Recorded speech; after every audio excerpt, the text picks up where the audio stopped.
Hello, it's me, Mike Schubert, the guy that makes this podcast. Before we get into today's episode, there's a few things that happened in the Harry Potter universe that we didn't really talk about in the episodes coming up because they were recorded before the news broke, so I would like to address them here while it is relevant. Two things happened. First, the details of J.K. Rowling's newest Cormoran Strike book. This is the book that she writes under the pen name Robert Galbraith. It's mystery whodunit type stuff. The plot of that was revealed, and unfortunately, it has some transphobic ties. We allude to that in this episode, but we'll talk about it in depth 2 episodes from now in the episode covering Potter Puppet Pals with Jackson Bird. So we don't really need to go in detail about that. We'll cover that in a future episode. But something that won't get covered, at least for a while, because the news didn't really drop until after I recorded the next set of episodes, was the trailer for the upcoming Harry Potter RPG game got released, and now there's a lot of discussion about whether or not people should buy the game. This discussion exists because the game just looks very cool. Looks like a solid game. Unfortunately, J.K. Rowling is going to benefit from this game, even though she did not have direct input in its creations, aside from signing over and agreeing to the use of the Harry Potter world, a license that she has the rights to. Now, I was torn because I didn't know if I should buy the game and then donate to a trans charity to offset it, or if that's not enough, or if that's going to hurt the developers. Thankfully, there was a very good Twitter thread, which I will put a link to in the episode description of this podcast, where a trans woman game reporter talked about how payment for these games work. And basically, there is a big argument of, well, you should not buy the game because then you're not supporting all of the people who worked for years on this game. Unfortunately, at least according to the reports that I've read, the people that work for these big companies that put together these games don't get really paid on a commission basis. They're not going to get more money if the game sells well. So you're not really hurting them by boycotting the game. They've already been paid. And unfortunately, a lot of them will either be laid off or their contracts will end once they finish their particular work needed for the game. The only people that really benefit from the game sales are the company itself, so Warner Brothers, Porky Games, etc., and J.K. Rowling. Now, even if J.K. Rowling doesn't get a percentage of the sales, we don't know the contracts, so we don't know exactly what her payment is. She could have been paid up front. She could get a percentage of every game sold. Even if she doesn't get a lot of money from it, she does get more power and influence from it, in the sense that if this Harry Potter game sells really well, a lot of companies will be incentivized to work with her and make more things that use Harry Potter licenses in an official capacity. And basically, it sends the message that even though J.K. Rowling is being awful on Twitter and being very transphobic very publicly, you can still work with her. It's fine. It's not that big of a deal. Now, because of that, I'm not going to buy the game and I'm not going to cover it on the podcast. I'm not telling you what to do. You can do whatever you want. I am not here to tell you what's right and wrong. I'm not even saying that I know what's right and what's wrong. I'm just trying to listen to trans and non-binary voices to help guide my action to best help this community. And from what I have seen and read and people that I've talked to, it seems like the best move, for me at least, is to not get this game. Now, if you really do want to get this game, you can get it used after the fact. That way, money's not necessarily going directly to them. Someone's already purchased the game, etc. There's a lot of different approaches you can do to it. This Twitter thread outlines your options. But ultimately, I don't want to cover this game on the podcast because I don't want to contribute to the game's success and then indirectly contribute to J.K. Rowling's success, because I think it is very different covering Harry Potter stuff that existed before she was very public about how awful of a transphobic person she seems to be at her core.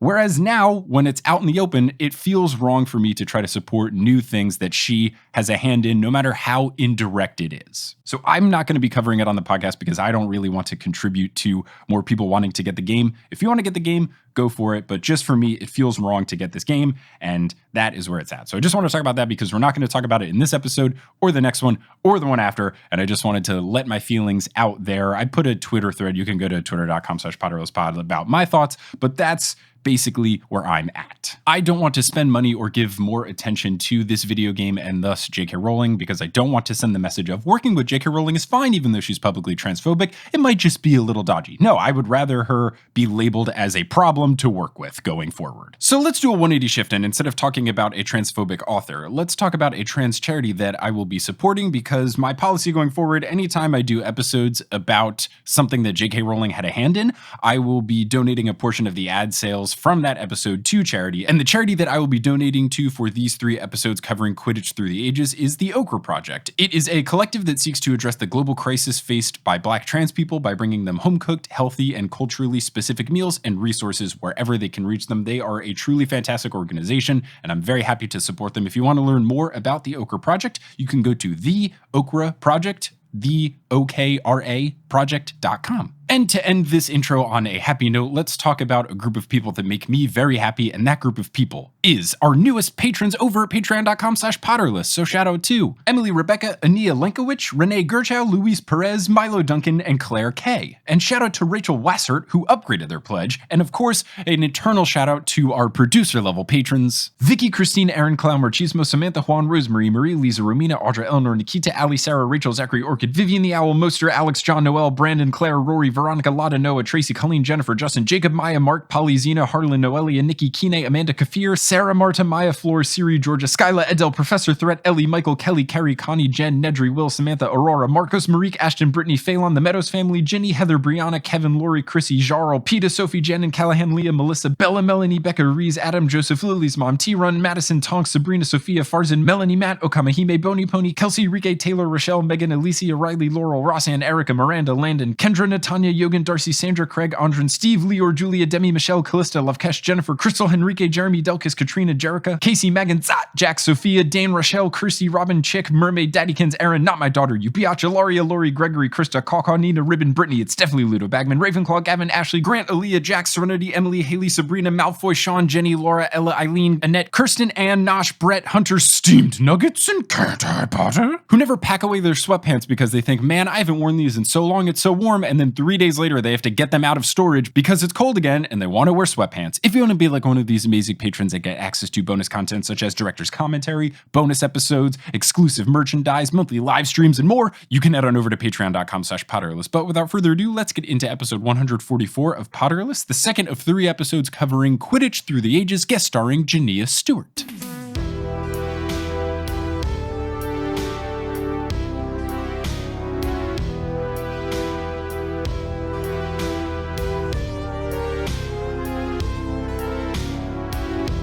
Hello, Internet, and welcome back to another episode of Potterless, the tale of a 28-year-old man who never read the Harry Potter series as a kid. He read them as an adult, and along the way, he learned about Quidditch, and not only did he have to read about it in the books, but now he has to read a book only about Quidditch. My name is Mike Schubert. I'm That Grown Man. We're talking about that book today, and back again for another round, the second round of beating the crap out of this book. It is the host of the House of Black podcast, Jania Stewart. Jania, how's it going? It is going. That feels about 2020. I had someone today that I was calling, I was like canceling a membership service thing. And when they ended the phone call with me, they said, now you try to have a good rest of your day today. And that's just the most 2020 way to end a phone call.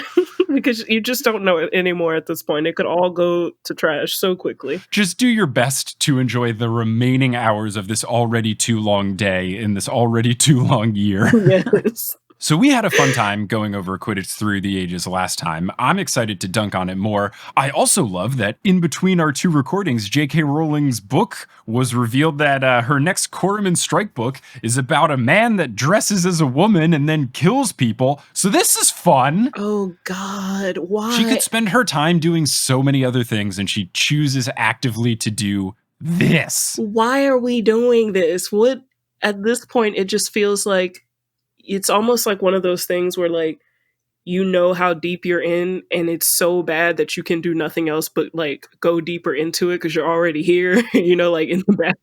She's like, well, I'm here now. Like, let's just, if we're going to do it, we're going to go all the way with this shit. Like, I'm just like, oh, girl, just, you don't have to do anything. You don't have to say anything. You, like, it's like every couple of weeks at this point, she just won't zip it, you know, like, just stop. We don't need to hear it. We don't need all of this nonsense and hatred and just, like, why be an awful person? You don't have to be that. And you know you are, but you don't have to be that. Yeah, it's terrible. I was going to do this anyway. I had decided that whenever I do episodes about stuff that J.K. Rowling had a hand in, I was going to donate to a trans and non-binary supporting charity. So now I just feel extra motivated to say that a portion of the ad money from today's episode will be going towards the Okra Project, which is a great charity that is supporting trans people out there. Just feel like if we can do anything to help the trans community that J.K. Rowling is not helping, trying to do my part.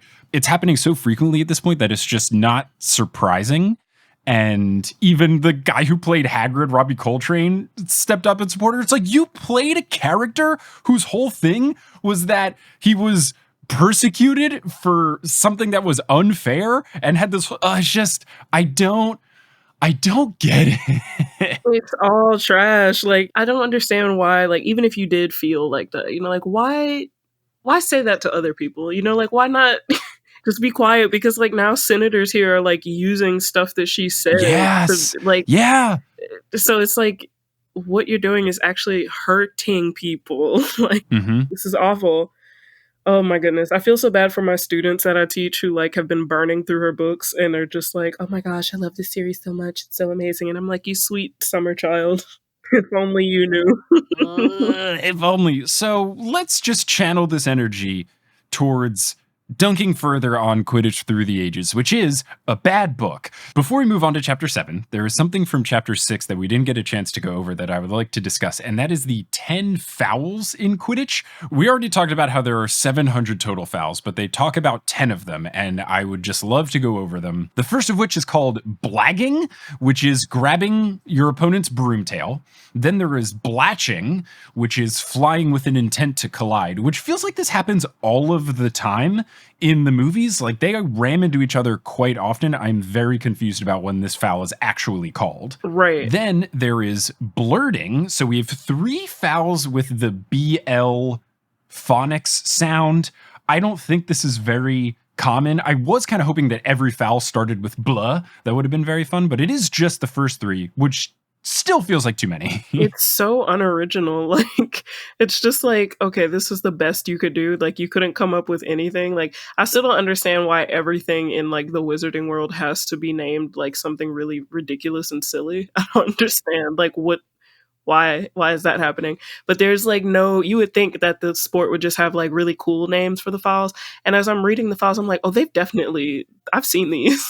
No one is following the rules. The other thing with fouls, at least in sports, is that they are normally just named after whatever it is. Right. You usually don't invent a word to name a foul. Think of basketball. There is the reach-in foul. Think of soccer. There is tripping. Think of football. There is pass interference. It's all just normal words. They don't create a new word for the sole purpose of describing a foul. It feels very counterintuitive. Yeah, it's also like ridiculous because if you don't know what these words are, you won't even know what the fouls are. So like, in football, they're like offsides or pass interference or face mask or something like that.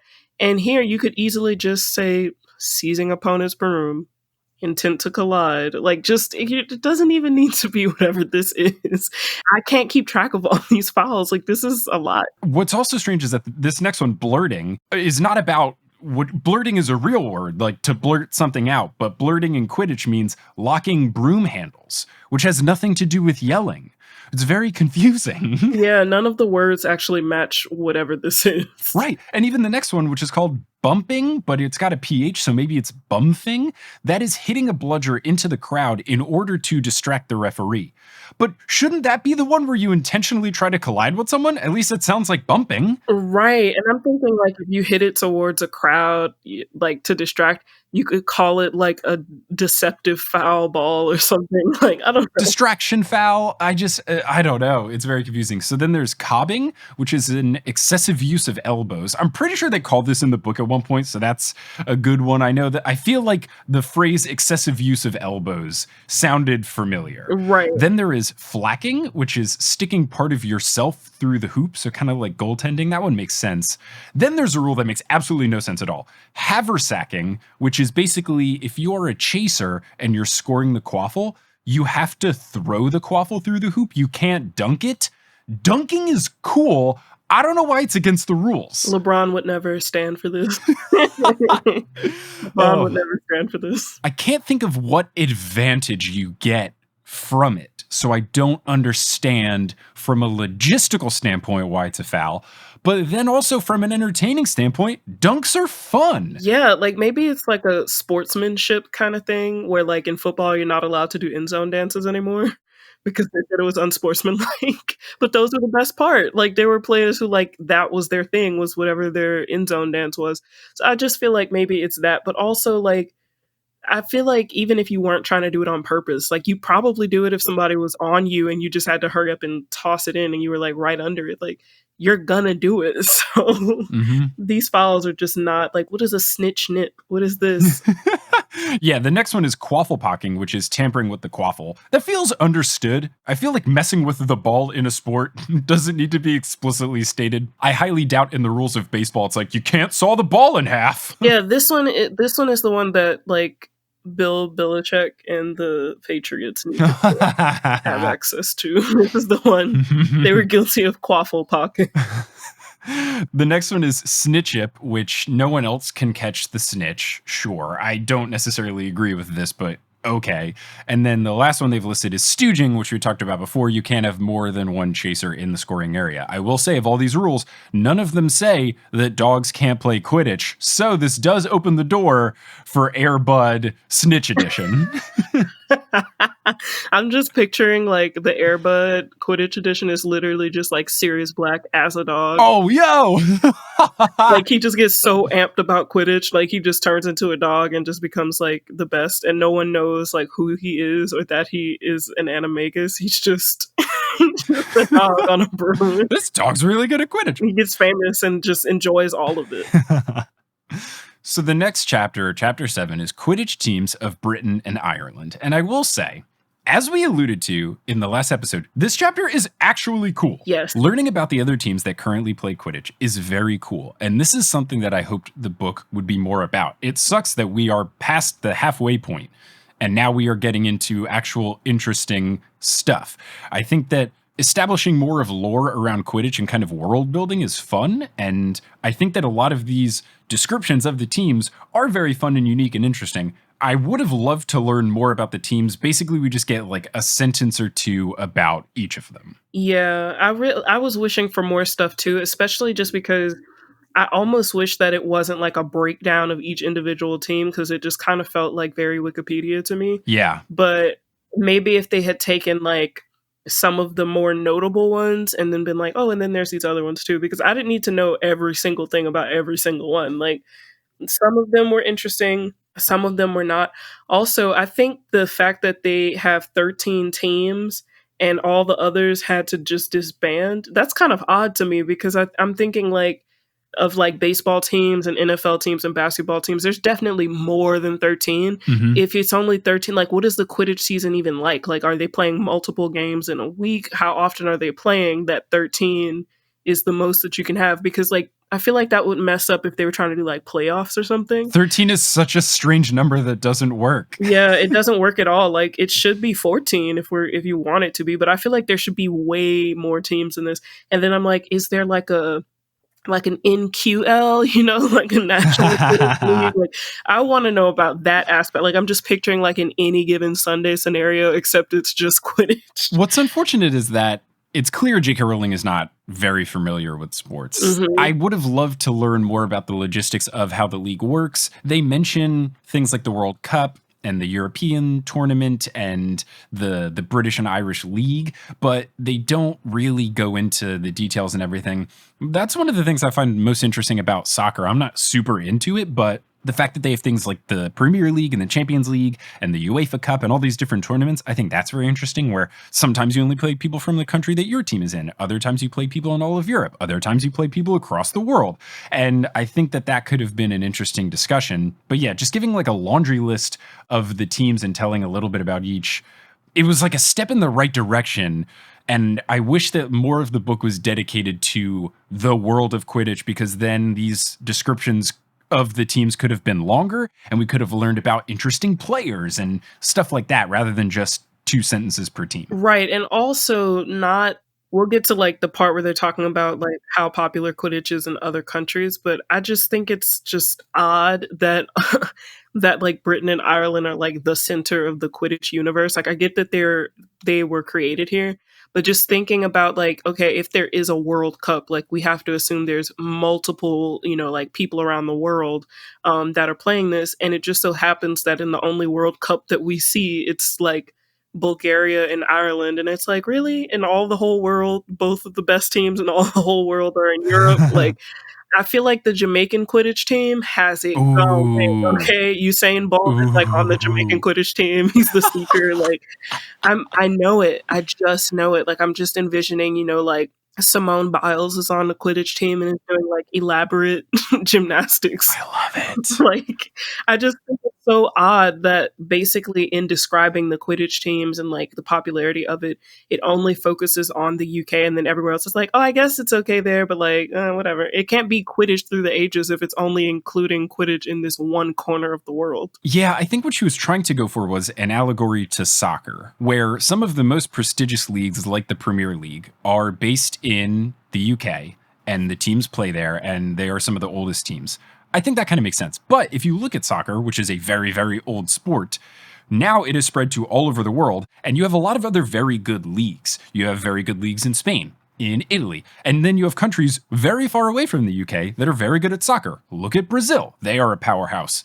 It goes beyond just Europe, and I think that it doesn't make sense with Quidditch being so old that it hasn't spread. It's very strange to look at these teams in England that were founded in 1612, and then when the narrator talks about the other countries playing Quidditch, they say, oh, it hasn't really caught on here just yet. It's the year 2000 whatever, or at least like the late 90s or whenever. Like it's been a couple hundred years. This sport should be everywhere. It's not like basketball, which was invented in like the 1900s. Like soccer's been around forever. That's why it's all over the place.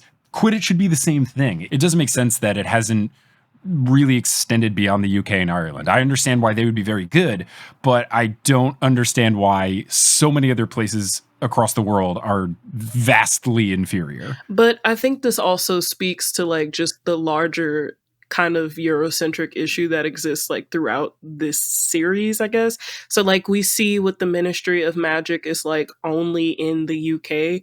But we have like no inclination of what it's like in other places. Even the one that appears in Fantastic Beasts, like we don't even really fully understand how that works. Like there is a Black woman who's the president of the magical community, but in the 1920s in America. So it's just like, how did that happen? Like what is going on there?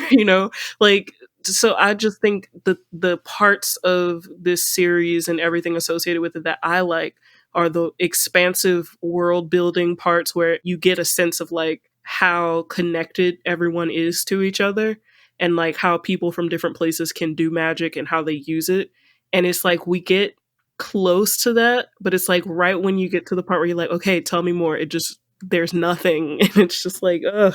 Yeah. So unfortunate. I agree. And I also have to keep myself in check because I usually run into the issue of being too America-centric on this podcast. So I need to take a step back and realize I'm not great at this either. But I do find it interesting that when you look at wizardingworld.com, the website formerly known as Pottermore, they have the whole write-up about how there are magical schools all across the globe. And I think that that's unfortunate that there are these magical schools all over and we don't really get to learn about them or how they operate. The closest we get is Goblet of Fire, where we learn about Beaubaton and Durmstrang, but that's it. And we never hear from them again. Like, nope. Nah. How cool would it have been if like we had seen they show up at the Battle of Hogwarts. Yes, or like if we had seen the threat of Voldemort, like how these other schools were handling it, especially because a literal Death Eater was like the headmaster for one. Yeah. How cool would that have been for like Victor Krum to come back and he's a werewolf or something? Like I thought that was what was going to happen. I thought Victor Krum would come back later in the series and be a werewolf because it would make sense for him.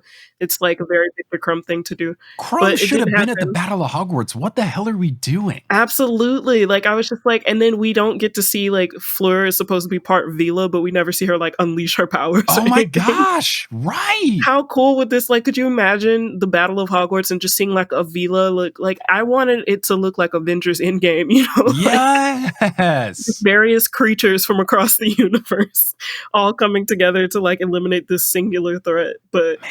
Yeah, I love the expansiveness of this chapter and like kind of how it makes the world feel a little bit bigger, but I think where this series and this book ultimately fails is by being like way too like and even Western Eurocentric, to be honest, because it's not even like all of Europe. It's literally just Britain and Ireland. Yeah. Well, let's talk about these teams from Britain and Ireland. The first of which, the Appleby Arrows. They are a Northern English team established in 1612. They have pale blue robes with a silver arrow on them. They once won a 16-day match, and their fans used to shoot arrows into the sky after a goal. And I thought, oh, they're probably pretend arrows or magic arrows. No, they shot real arrows into the sky, and they had to be told not to do this anymore because one punctured a referee. When I first read this, I thought, oh, it must be like fireworks, like arrows, but fireworks that they were shooting up. And then the next one said it punctured. I was like, that doesn't even, why would anyone actually do that? Like, why would anyone actually shoot for real arrows into the sky? Like, I can't even... I don't understand. Then we have the Ballycastle Bats. They are Northern Ireland's most celebrated team. They have won the second most championships of all time at 27. They have black robes with a scarlet bat. And their mascot is used in butterbeer ads, which I think is very strange because it would be weird to see an individual team mascot be the spokesperson for something that is so universally beloved.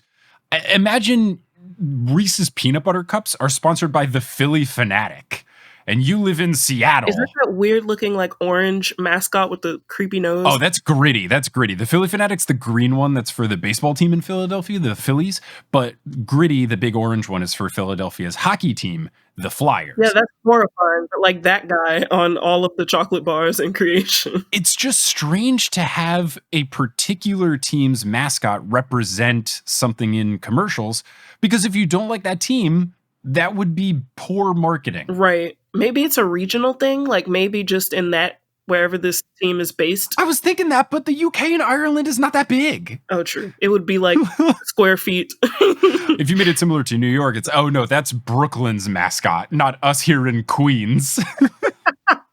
Yeah, that makes sense. So then we have the Carefilly Catapults. They have vertical stripes of light green and scarlet, which sounds like a horrendous color combination. Hideous. Their best player was eaten by a chimera. Thanks, JK. Love this fun tidbit of info. That is a baller. That's a baller move right there. Literally so great. Like, was eaten by a chimera while on holiday in Mykonos, Greece, which resulted in a national day of mourning for all the Welsh witches. And this is so amazing. Like, this guy, his name is Dangerous. Okay, I don't know how to pronounce Welsh anything, but this dude is Dangerous Di Lulin. And so it's just like, your nickname is Dangerous. You were eaten by a chimera. You were on vacation in Mykonos, Greece, which is already baller. Everyone started crying. Like, this dude was the Beyoncé of Wales. Like, it's amazing. He's the only one with a backstory that I'm like, yeah, I like this. Is it Mykonos or Mykonos? It is. I don't know. Okay. I don't want to get all the Greek listeners sending you, harshly worded. Maybe it's Mykonos. I thought it was Mykonos. I thought I just heard that. Who's to say? Who can even say?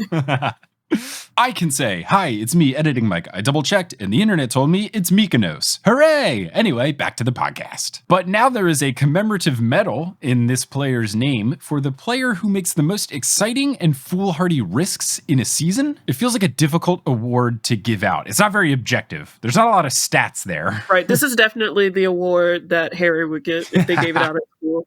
Like, oh, you broke your arm. Like, oh, a bludger was chasing you and you swallowed the snitch and spit it right back up. This seems right up your alley. The next team is the Chudley Cannons, one that was definitely mentioned in the main 7 books. Apparently they used to be very good, but they haven't been good in a century, which speaks to me. I'm a New York Knicks fan. These are the Knicks. Used to be very good. Now, hot garbage, and have been hot garbage for quite some time. They wear bright orange robes with a cannonball and a CC on it. And their official team motto used to be, "We shall conquer," but now it has changed to, "Let's just all keep our fingers crossed and hope for the best," which I get as a joke, but also no sports team would ever do this. Ever. This is the Cleveland Browns, actually. I thought that, like, the club motto line, I figured that was like a joke because there's no way. Like, I think that the narrator, I guess, is trying to be like, it used to be we shall conquer, but now it's, then that last part is a joke. I don't know. I can't tell, but I felt like, I was like, this has to be untrue. Like, this can't possibly be it. It's just so wordy. I get that it's a joke and I know what she's going for here, but when actual sports teams have mottos, it's usually like 3 words at most. Right. And it's always like edgy things about trying to be cool, or if your team is bad, they try to creatively word things about your team having an optimistic future, like the Sixers with trust the process, or the next generation, stuff like this. But it's just so verbose. Yeah, but is that not the British way? Yeah, okay. True. It checks out. Oh, pass Mike. Making fun of the British again. When will you ever learn? I think we need to give our UK listeners some time to craft their angry emails. So let's give them a bit of a break from the episode with a segment that we like to call Wingardium Adridosa.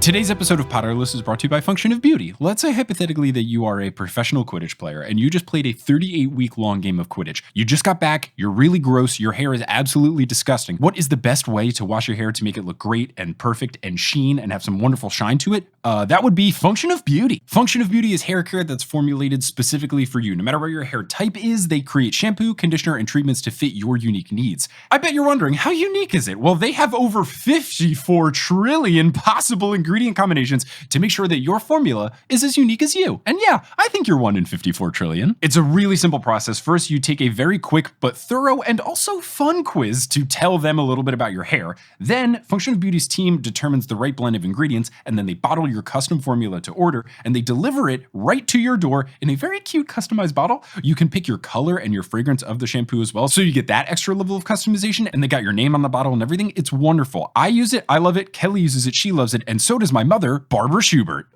Hello, Barbara Schubert. It's your son, Michael Schubert. I know, your little face, your little smiling face just popped up on my phone, and that was so exciting. Well, thank goodness. I'm recording an ad read right now for Function of Beauty. Do you want to tell everyone why you enjoyed it so much that you ordered your own after trying mine? I have wavy, coarse hair that has a mind of its own. I am not in control of my hair. After washing and conditioning my hair with Function of Beauty, I am now in control. Barbara, that was fantastic.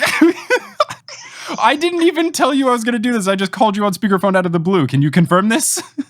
Yes, I can confirm that. That was wonderful. You're a great salesperson. I'm going to go and finish the ad read. Love you. Bye. Love you too. Bye.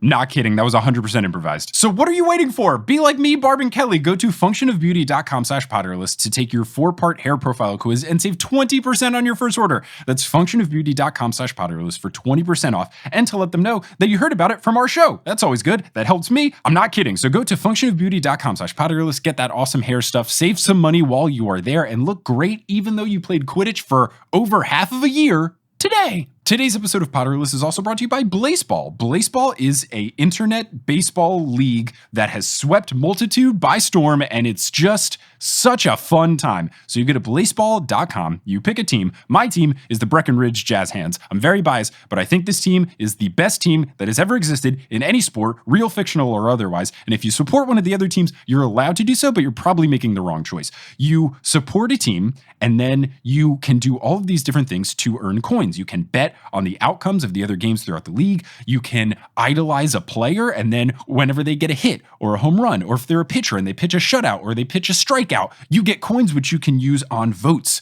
to make your team better. BLASEBALL is just so fun. They take baseball and then they combine it with the lore elements of like a tabletop RPG game, like a Dungeons and Dragons. There's a whole very active Discord that crafts backstories and lore for the teams and all the players, and you can join this community of people across the internet that root for your team, and you can work together to try to vote for the same thing so that at the end of the season, your team gets particular upgrades. It's so fun and it's beautifully addicting, and each season only lasts a week, so it can go pretty quickly, and you can just hope that your team, ideally the Breckenridge Jazz Hands, win the season, the whole internet league, and it's just absurd and it's so wonderful, and I can't express enough how much fun I've been having rooting for this fictional baseball team. So go to blaseball.com, check it out, join the Jazz Hands, I would say, or another team, I guess, if you want, and have yourself a blast today. today. And finally, today's episode of Potterless is brought to you by BetterHelp. Let's say hypothetically that you are Gertie Kettle and you just learned that one of your best friends actually likes Quidditch and you're struggling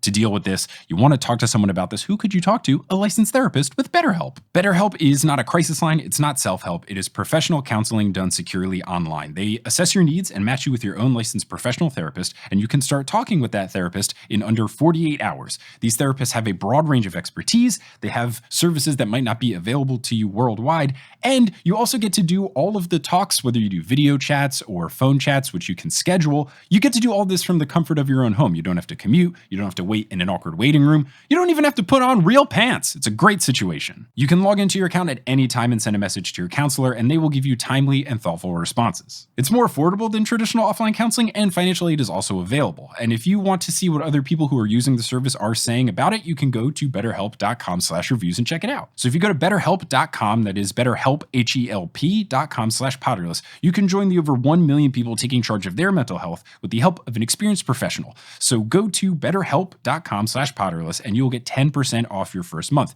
Again, that's betterhelp.com/Potterless. You'll get 10% off your first month. You can start talking to a licensed professional and figure out how you're going to deal with learning that your best friend actually likes Quidditch today. So the next team is the Foulmouth Falcons. They have dark gray and white robes with a falcon on them. They play very hard. Their motto is, let us win, but if we cannot win, let us break a few heads. And I support this motto. These guys seem cool as hell. Yeah, it's giving me Detroit Pistons, late 1980s. Oh, the Bad Boy Pistons. Yes, that's what I was getting from this. I was like, okay, yeah, that's these guys. This is Dennis Rodman and whoever else was on that team. Just, they're like, you know what? No, we're not going to win. We're just going to beat people up. I respect it. So the next team is the Holyhead Harpies, definitely mentioned in the main 7 books. This is the women-only team. They have dark green robes with a gold talon on them, and they had a 7-day win.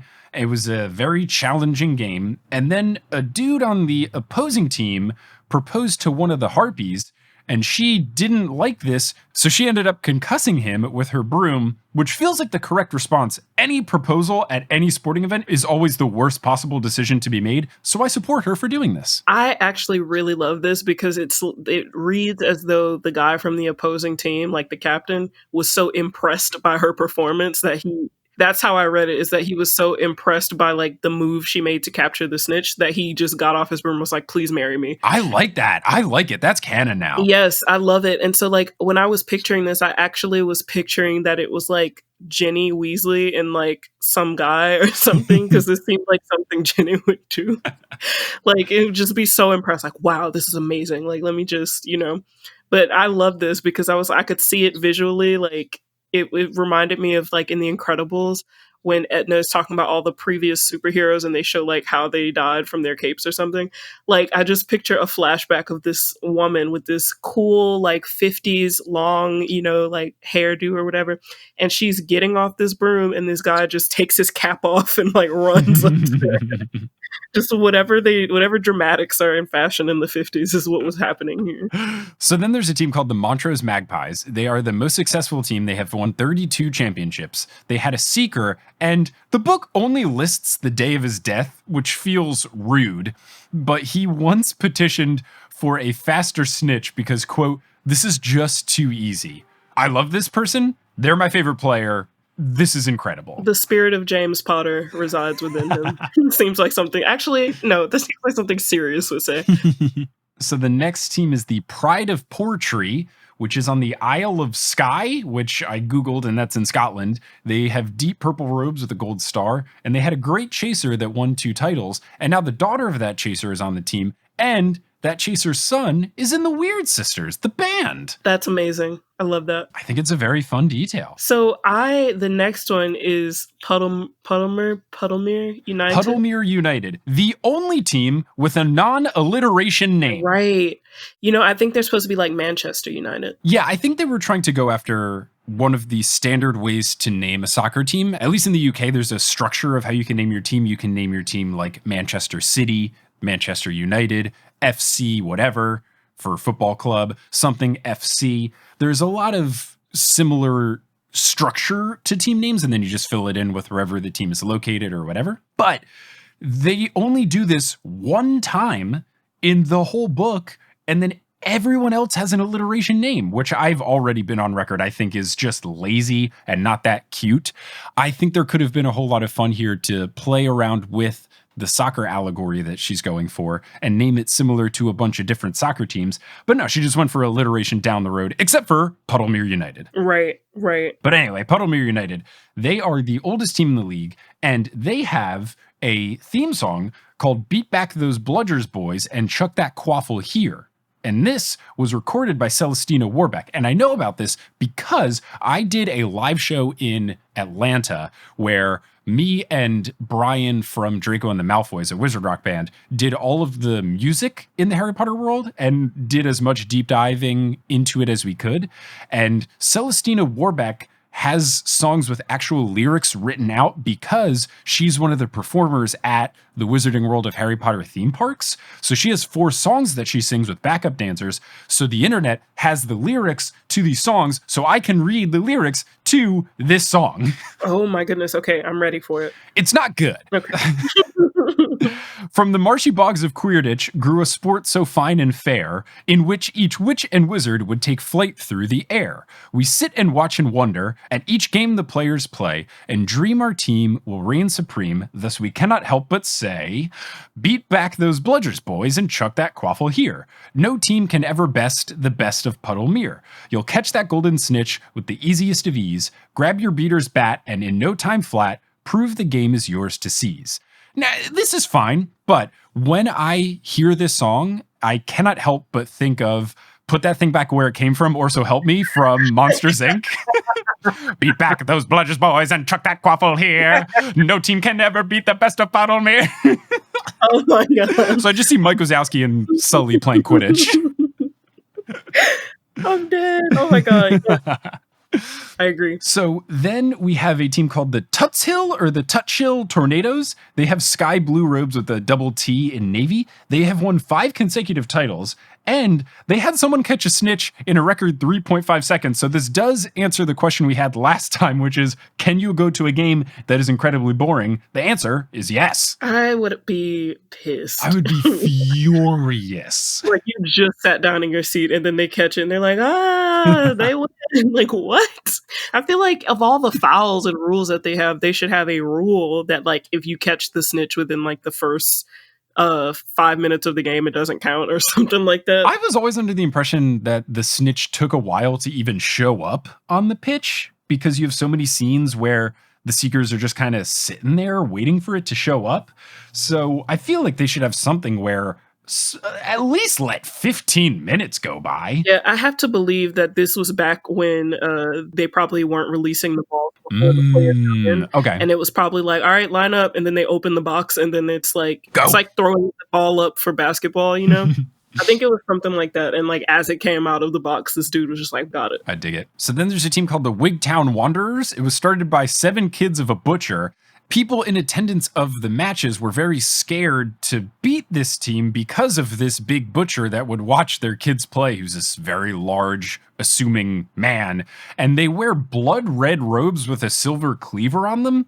I want to see a game between this team and the team who says, if we can't win, let's just beat the shit out of people. I want that. Yes. And I'm just picturing like the mascot for this team is just like almost looks like the guy from Mulan who was like one of the short one. Yeah. Yeah, like him. I picture it's him with like a striped shirt and a meat cleaver and just like has like a little beret on or something. And I just picture him just like it's a stuffed whatever the mascot version of that is. I like it. And they launch like inflatable meat cleavers to the crowd. It'd be very good. Yeah, and then the actual butcher that the team was based off of is Genghis Khan from Mulan as well. Oh wow, I didn't know that.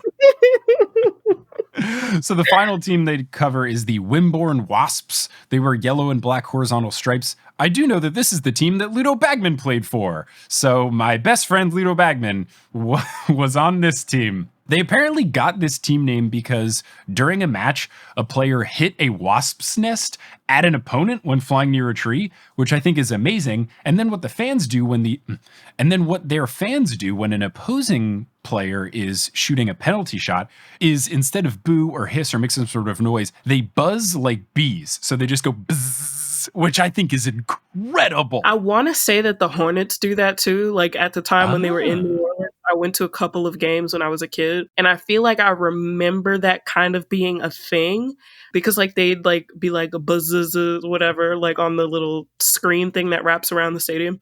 And so I was like, oh, this is cool. But like that's a really good tactic if you think about it, because if it's like thousands of people like buzz, it's like, what the fuck is this? It's loud, it's confusing, it's annoying. I support it. It also reminds me of when I would go to soccer games in France. I did not know if this was a French thing or a European thing or what, but instead of booing when you would normally boo, like if the ref made a call that the fans disagreed with, or if a player on the other team did a dirty play, instead of booing, everyone would whistle. Like whistling and hissing were how people booed, which was very interesting. I also think they do this at Texas A&M University. I think hissing is like booing, which is very, very, very strange to me. It's a very strange place. College Station. What a place. I mean, their mascot is a thumb, so let's start there. They fit right into this Quidditch, into this madness here, so it's fine. Indeed they do. So let's go on to Chapter 8, which is the spread of Quidditch worldwide. Oh, pass mic. Let's stop that spread. Hey, everyone else, also just stop the spread of COVID. Wear a mask. Please just wear a mask. Let's stop that spread of Quidditch throughout the world, because you originally planned this to be one episode, but you talked about Quidditch so much. I can't believe you did that, but you talked about it so much that it's going to be 2 episodes. This coupled with talking about the recent Harry Potter stuff from JK's book to the video game at the beginning makes this too long of an episode with the other part. So we're breaking this into 2. So this is the end of this episode about Quidditch Through the Ages. The next episode of Potterless will also be about Quidditch Through the Ages. That will be the final one. And then after that, we're getting into Potter Puppet Pals with Jackson Bird. I'm very excited about those upcoming episodes. But thank you so much for listening to this episode. If you want to find Jania's podcast, it is House of Black Podcast. They have a Twitter account at House of Black Pod. It's very good. I cannot recommend it enough. Jania, I think, is very funny, and I think she's bringing a nice and unique and much needed perspective to Harry Potter coverage in the podcast space, so I'd recommend checking it out. But thank you all so much for listening, and until next time, as they say in the wizarding world of Harry Potter, when they realize that they have to talk about Quidditch some more episodes than they planned, oh boy, wizard on! Have you ever wondered what the best condiment is? Well, don't worry, because we settled this on the most recent episodes of Head Heart Gut. Head Heart Gut is the exclusive podcast for Multicrew members. If you go to multicrew.club, you can sign up for the Multicrew, and then you can listen to Multitude's exclusive podcast. I argued on behalf of Mustard. I am correct. Amanda picked mayo and Eric Silver picked ketchup. They are wrong. If you want to hear me be correct and them be incorrect, go to multicrew.club and listen to it today. You can join for just $5.